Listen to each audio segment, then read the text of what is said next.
right. I'm Rachel Morgan, a luxury retail sales coach who works with you to increase your sales performance and your retention rate with your customers so that you can boost your sales using consultative selling practices.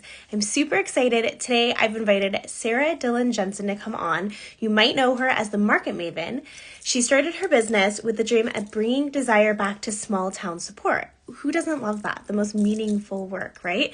And so through those community connections she's been able to cultivate, she became the manager of the Snohomish Farmers Market in 2015, having no real experience in the realm, which is quite impressive. Now, fast forward to today, she's currently the director of the Snohomish Farmers Market, the director of the Stanwood Farmers Market, and also the creator of the Lake Stevens Farmer Market. So in her roles, she's able to curate an engaging mix, work with local artisans, creators, and farmers.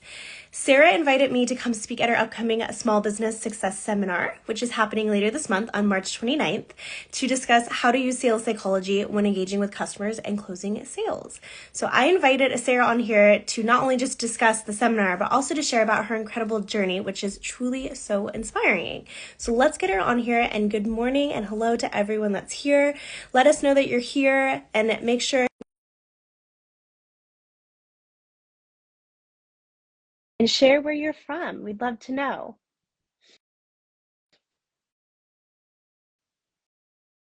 All right. Always takes a second, right, to get people on. There we go. Good morning. Hi. Hello. Hello. Can you hear me okay? I can hear you perfectly well. Awesome. Yes. Beautiful. Hello. Hello. Well, I am so excited to have you here. I know I just slightly introduced you, but I would love to know a little bit more about how you got started, first of all, as the Market Maven, because I really love that title. Um, so I rebranded to the Market Maven last year after kind of doing 3 markets for quite a few years. And I have all these nicknames that my vendors give me. And one is because I love Game of Thrones, it's Mother of Markets, but it doesn't quite fit for a business. I rebranded to Market Maven, and that's kind of the goal, is just like slowly take over the world, one farmer's market at a time, and make communities thrive. I love that. I love that. What a strong goal. And I love the reference too. So I think you could have made that work. You Well, know, there's probably some copyright issues there. yes, of course. That would not work then. And hello, Ashley. I'm so glad you're here. Thanks for, Hi, Ashley. yes. So tell us a little bit more exactly what your role looks like at the market so we can better understand you and how this kind of course came to life. So you're catching me at the tail end of the Farmers Market Pros Conference, which has just been 3 amazing days of getting together with other market managers. So we do a lot. So we are an event planner, we're an operations coordinator, we're a social media manager, we're customer service for both our vendors and outside facing customers. We're PR, public relations, marketing. It's everything. It's like this full scope. It's really hard to describe, and it's really hard to write a job description for our jobs. But essentially, I am the one that is curating our vendors for each of the different markets. The hope is that we have good relationships, and so they want to come to all 3, because then people from different areas get to see them.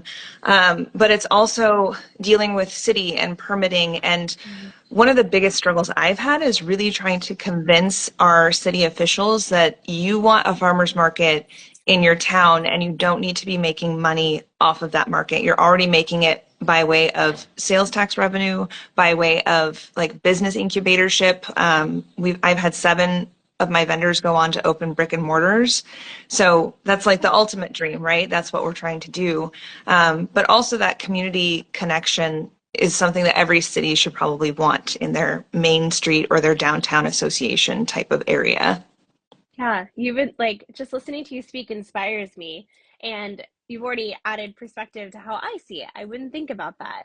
And how cool that you've been able to see businesses grow and scale and have a brick and mortar. That is a really big deal in order It to is. be able to do that for your business and to continue growing. So, and you wear a lot of hats. I didn't realize you wore so many hats. See, this is why Yeah. we have you here. Right. And this is why I started a podcast too, is just to kind of talk about small business ownership just from a woman's perspective. Um, predominantly like farming and agriculture has been male dominated, which is fine. But market managers, like the room of people in this conference, it was primarily women. And it's because like, it's International Women's Day, like women get stuff done. It is, yes, it is. How special actually to have you on I know. International Women's Day. It's like, Even better. Yes, it's like we planned it, but we didn't. I know. I love that. I love that. So, so tell us a little bit more about the seminar. Well, I keep calling it a seminar, but tell us a little bit more about the small business success course seminar Yeah, and I don't how know it what kind to of call came it. to. I feel like it's a seminar. Yeah. It's not just a 2 hour, 90 minute. It's a half day, right? It's a Yeah. but tell us how it came to fruition. I just wanted to help, like, I get to come to these conferences. Some of my board members were here too, but really, how do you reach, 300 plus small business owners, like my vendors? How do you reach them aside from email? They read my emails, but like not always. I just want to see them succeed. That's the biggest thing. That's my biggest goal. It's that, 7, 8, 9 brick and mortars. I want 10, 20, 30, 50 brick and mortars if that's what they want. So I want to have them thrive at the market. So it came about by just thinking like, how can we provide some expertise, not mine. They don't need to listen to me anymore. How can we bring in different professionals and kind of teach just some real basic things to help elevate their business, whether it is a brick and mortar, whether it's, a vendor tent, like how can we kind of collaborate? And through connections through like the chamber and through Bloss, I met so many amazing resources like yourself. Like, why not bring everybody together to do this for the vendors and for small business owners? Yeah. So how did you go about determining what they needed to hear and what topics you wanted at this? Because there's multiple. Well, yes. Well, you and I had spoken a little bit about sales and just, I think I said to you when we first met, like, I wish that some of my folks knew how to better sell themselves because I think that they have really great products. And I really think that even when you walk in a small business like in downtown Snohomish, you don't always get greeted. And I know as a shopper, I'm sometimes just like, I just want to look around. And I think that there's kind of this disconnect and people are scared to do that. So like that rolled into what else could we teach? Obviously, social media is always something we can all have a refresher on. And with the influx and like TikTok and Instagram stories and all that kind of stuff, I don't want to see my vendors sitting there on the phone. I don't want to see a retail professional sitting there on the phone. But if they're creating some quick little blips of content that they can then use to boost their sales, boost their just customer engagement, that's also pretty fantastic. And then I'm a true lover of Canva, and Charlie is a super expert in like Canva, and her business name is Your Free Time Back. So like, who doesn't want their free time back and not having to work constantly on just being on social, on being on graphics and marketing, that kind of stuff. And then lastly, you introduced me to Megan, who we clicked right away. And she was just so excited to help small businesses learn some tips and tricks they can do with their phone. They don't need a special camera or anything like that. They can just do it, do some great product photography, do some great booth or store or shop photography. And like, it just all came together. I'm really excited. Yeah, no, I love that. It's a good reminder too that there's so many aspects to business. It's Mhm. not just sales or marketing, right? There's social media, there's email, there's photography, right? Especially for a lot of product-based business. So, Great. I mean, even services you could use photography for. I know I'm like actually really excited to learn from Megan just how Me to do too. better with photography because there's so much to learn, right? And there's new like our phones are incredible at what they can Yeah. do, and a camera. So I'm really excited about that. And I like you said, I think we can all learn more about social media. It changes so fast.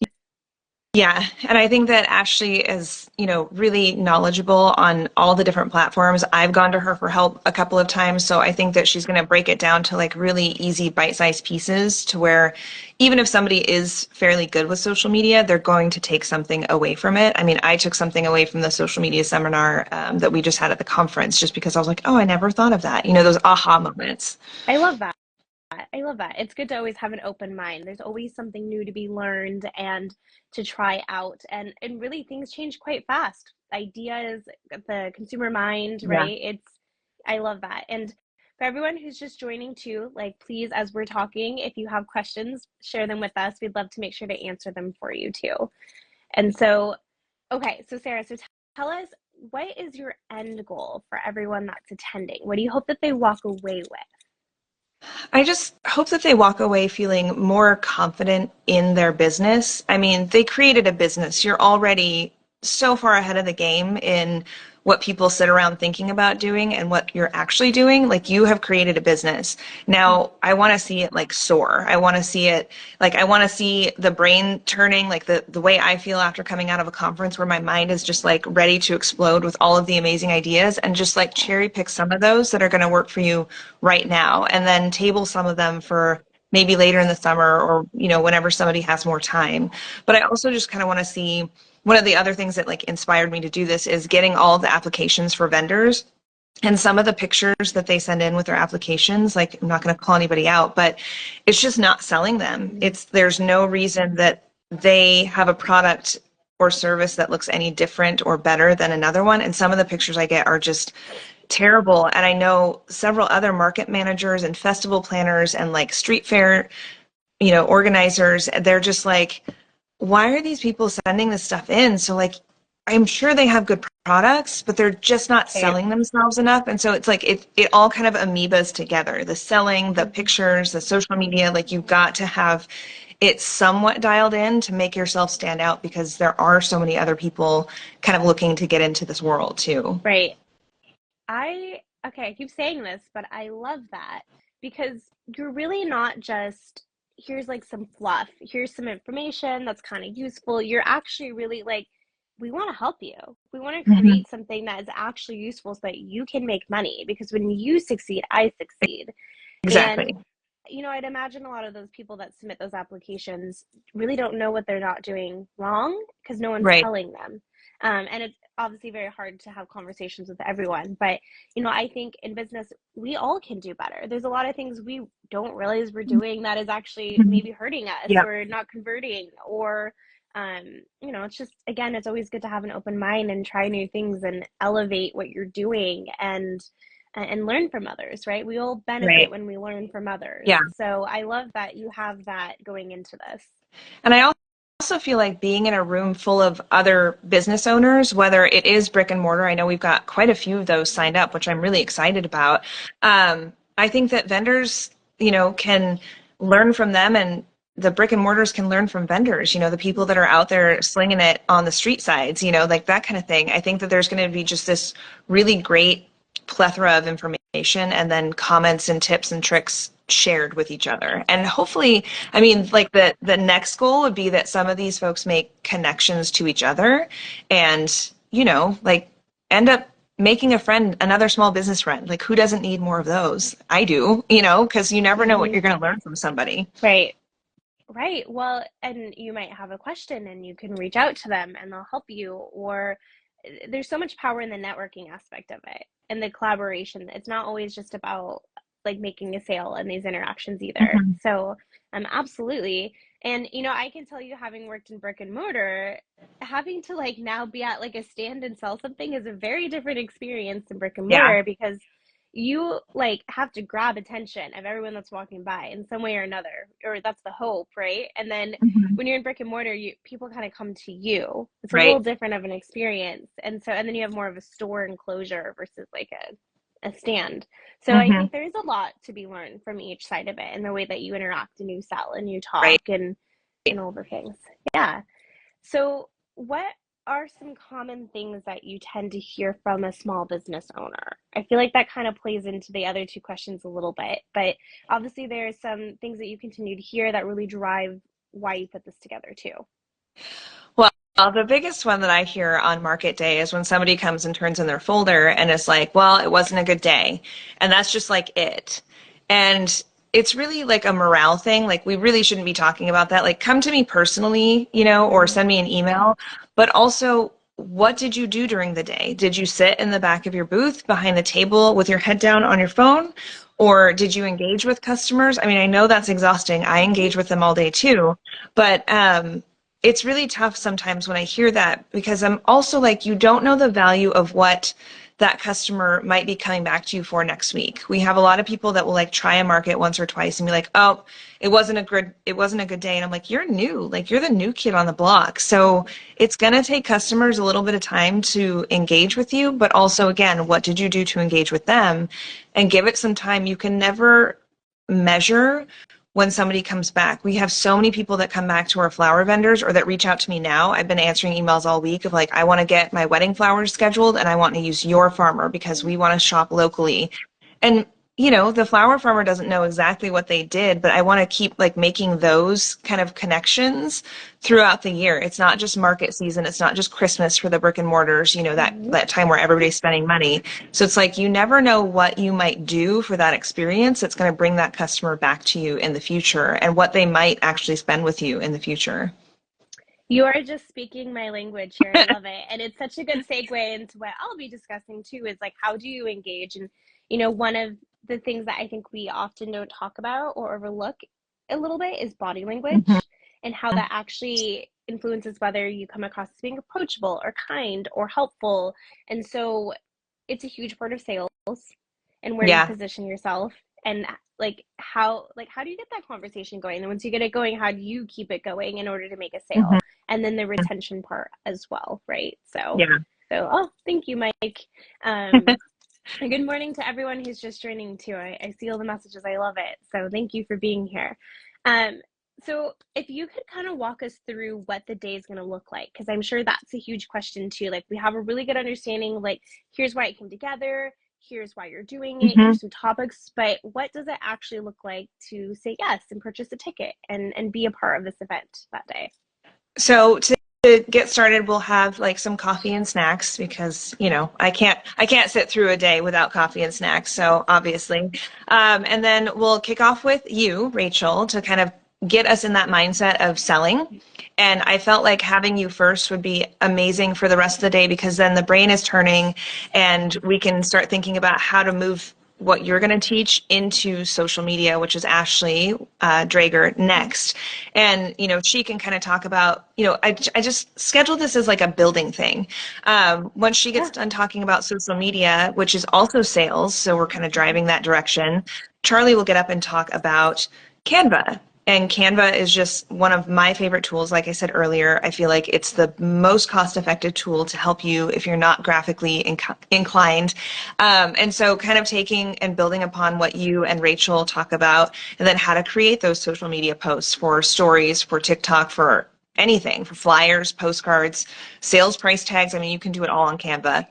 And then lastly is Megan with photography to kind of pull it all together. Like, okay, now you've got the pieces. Now, how do you take some really great photos to drop into those Canva templates or, you know, to throw up on social media and also just to have yourself out there selling? I mean, we all need like a headshot. We all need to, you know, customers need to know who they're working with. So whether it's a brick and mortar, like a salon or something like that, like I want to know who I'm going to see when I go in to get my hair done or to get my skin care routine, like all that kind of stuff. Yeah, I think product photography is actually quite important. It's never just as simple as taking a picture. Like it really, Right. um, I think of it like marketing a little bit. Like if a product looks good, you're more inclined to take a look, like your interest is piqued, and then you want to know more. Mm-hmm. And then you come into that space. But if something doesn't look good, like you're not going to click, or it's not like it doesn't seem valuable. Yeah. So I'm really excited about that conversation. So I love that. And as many of you guys know too, I'm really big on sales psychology and better understanding consumer behavior, why people do the things that they do, and then understanding sales through that lens. So I think it will be a good conversation. I love the way that you put it together. They definitely feed on each other. I'm Mm-hmm. sure we'll all be learning from one another. So I'm just excited to be in that room. I know that's something I really miss too is going to conferences and that energy Yeah. because you always walk away so motivated and inspired. Yes. And I mean, this is going to be quite a large group of people. Yeah. And so I think there's something really special about that too. I do too. Yeah, I'm still buzzing. I have had two conferences back to back, and the ideas are flowing. And I kind of wanted to keep this to just be like that one day, like half, three-quarter day this time around, simply because I don't want to overwhelm people. And I also realize that small business owners have kids and they've got, families and everything that they've got to take care of. So I don't want to take them away for 2 full days or even an entire day. That's next time. Like we'll put together another one for next time. Of course, I love that. Future thinking, right? I love it.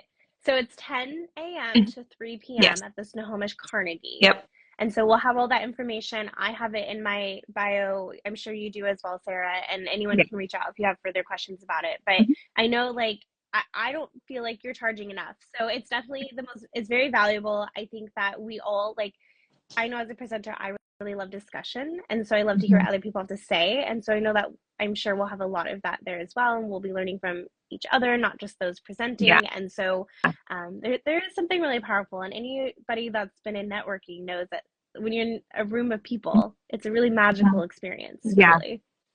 Yeah, I agree. And like I said, from this conference that I'm just getting done with, it's been amazing just to hear commentary, and to have those like little breakout sessions and like really have more intimate conversations. We're not going to have a ton of that. Like I hope to have a couple of breaks where we can network. But I mean, also there's plenty of coffee shops and restaurants that if everybody is feeling like they want to pair off or they want to go have, a late lunch or early dinner together, like it's Friday in Snohomish, we can go support local businesses and like go break off and do those things. That's what we do here in San Diego whenever we're done with conference day. It's just like that team building kind of section.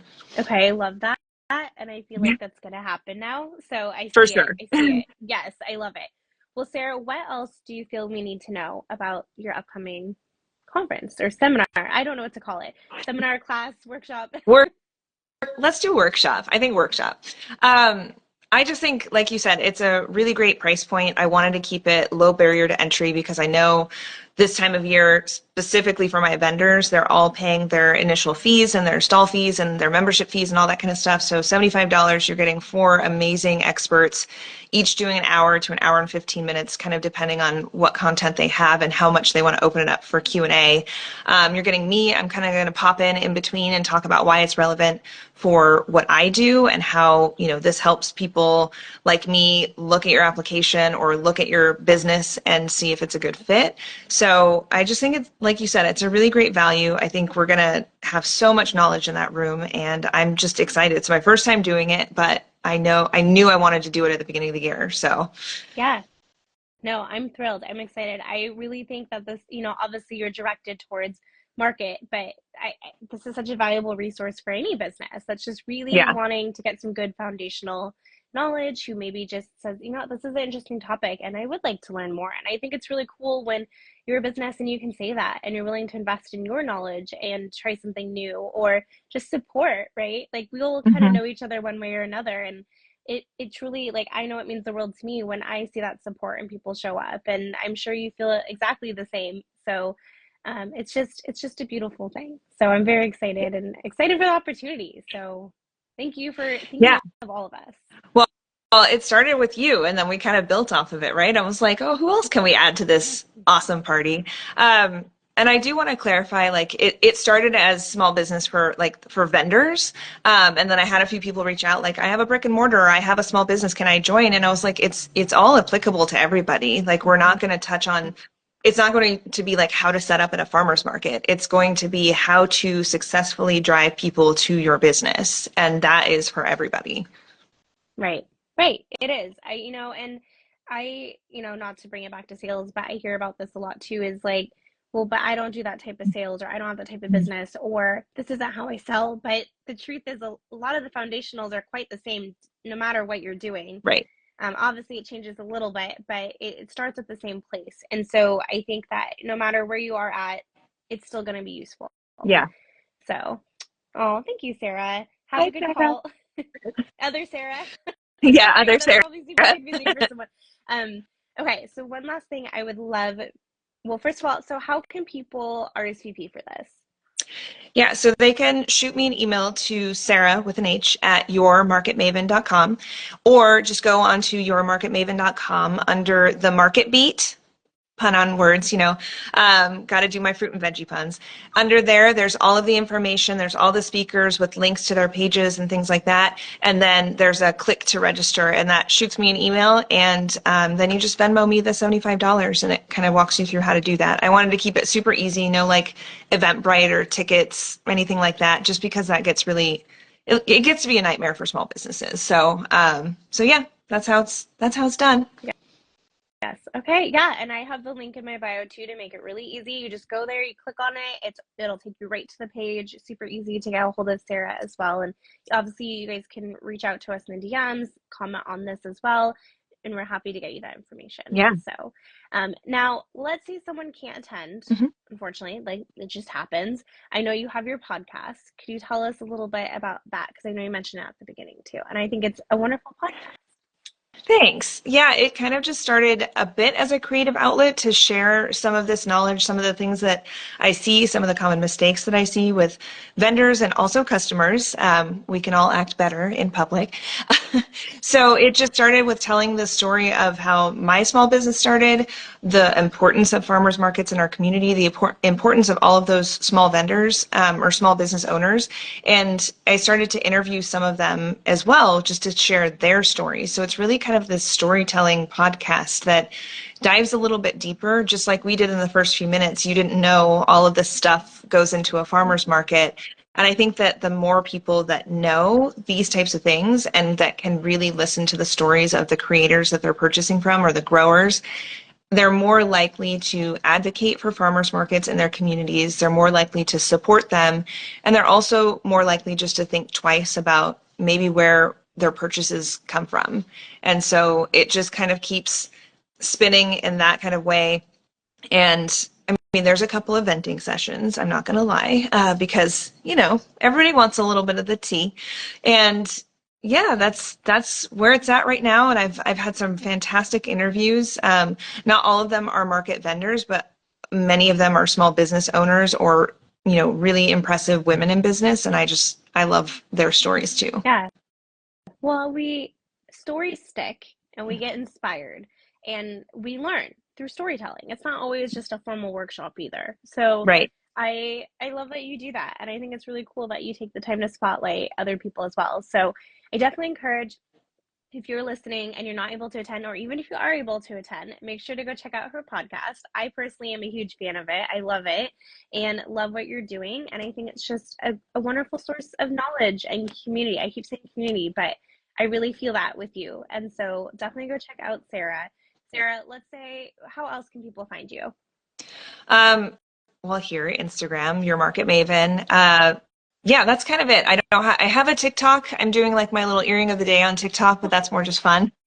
I love that. Because I have a outfit of the week at farmers markets because I've turned it into kind of a fashion thing. That's what my background is in fashion design.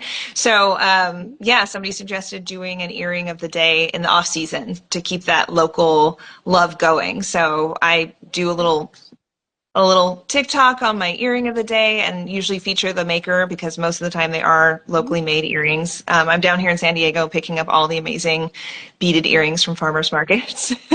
I love that.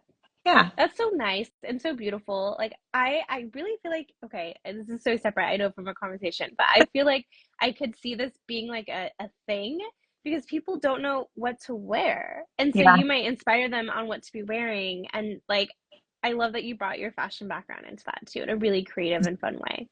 So I'm going to have to go follow you now on TikTok. So, well, Sarah, thank you so much for chatting with us, letting us know more about what this workshop is coming up. I hope to see everybody there. Truly, regardless if I was a part of it or not, I think this is a wonderful experience. Anything that supports business is such a good thing. And we really do all do better when we all succeed. And so this is so cool what you're doing. I'm excited to see how it grows as well. And yeah, I just hope everyone comes. Yeah, me too. All right. Well, thank you so much. And everyone have a wonderful day. Thanks, you too. Bye.